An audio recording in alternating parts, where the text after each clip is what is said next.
2022 Ford Explorer key fob. You want to replace the battery in your remote, you have a button right here down at the bottom of the remote. We're going to press and hold that down, and we're going to pull out the emergency key. This is a release for the emergency key.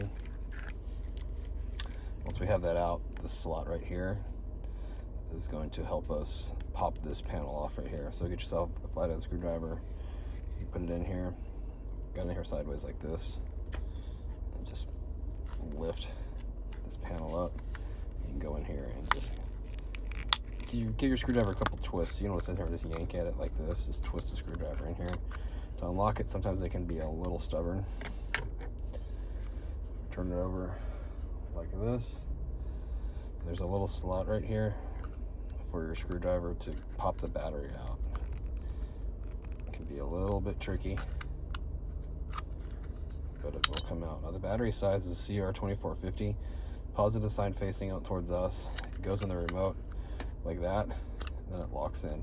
Need a battery? Check the description box. I have a link, takes you to Amazon where you can get one.